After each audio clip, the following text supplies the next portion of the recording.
Hello sa inyong lahat. Ito ang part 6 ng ating hiragana lesson. Ngayon ay ang 5 letras na ito. Ihanda ang inyong notebook at pen. Ha, hi, hu, he, ho.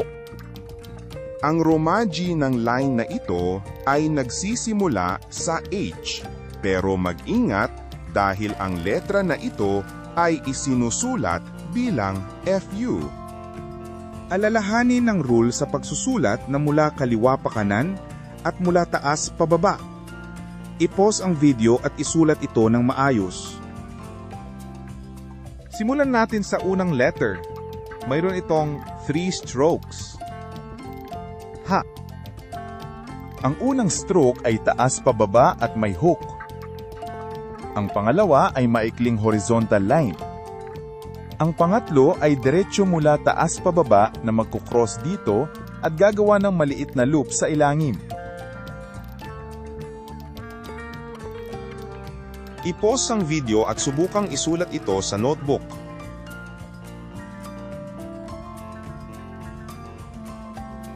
Ang mga salitang nagsisimula sa tunog na ito ay nasa A-A-W noun series. Hako, hana.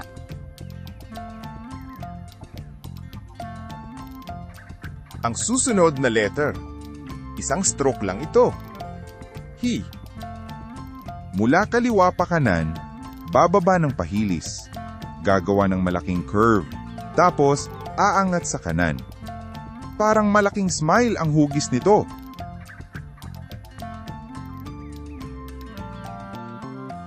I-pause ang video at subukang isulat ito sa notebook.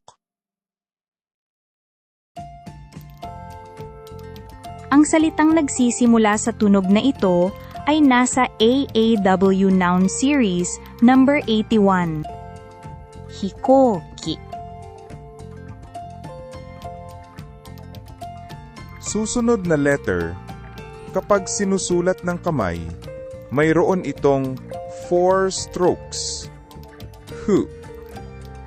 Ang unang stroke ay maikling pahilis pababa. Ang pangalawa ay curve sa ilalim nito. Ang pangatlo ay tuldok sa kaliwa at ang pang-apat ay tuldok sa kanan.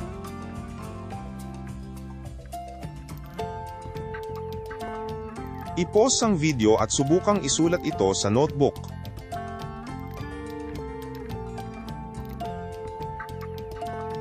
Ang salitang nagsisimula sa tunog na ito ay nasa AAW noun series number 40. Fuku. Susunod na letter. Isang stroke lang ito. He. Aangat ng pahilis, tapos bababa ng pahilis. Hugis bundok ito. Medyo mas mahaba ang kanang bahagi.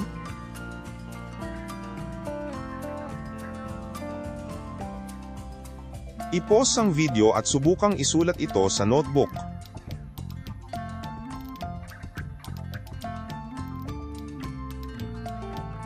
Ang salitang nagsisimula sa tunog na ito ay nasa AAW noun series number 10. Hiya. At ang huling letter, meron itong 4 strokes. Ho.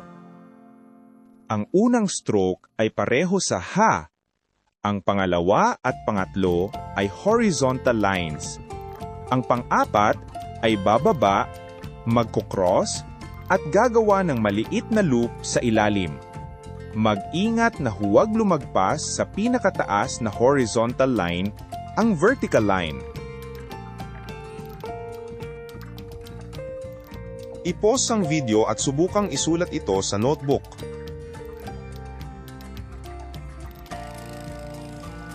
Ang salitang nagsisimula sa tunog na ito ay nasa AAW noun series number 32. Hong. Ngayon, alam na natin kung paano isulat ang 5 letters na ito. Ha, hi, hu, he, ho. Ngayon, magte-test tayo. Una ay writing test. Sasabihin ko ang tunog at isulat ninyo ang letter sa notebook. Question number 1. Ito ang tunog. He.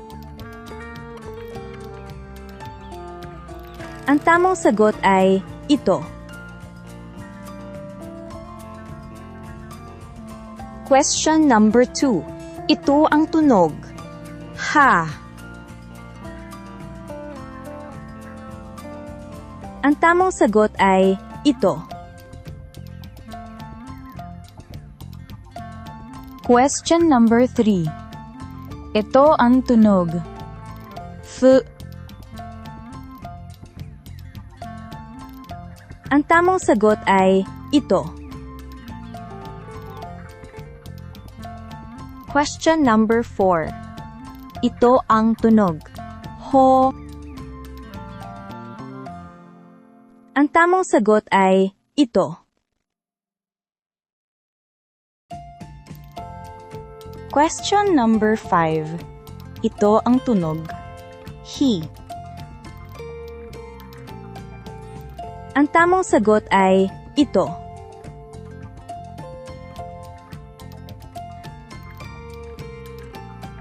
Susunod ay ang multiple choice test.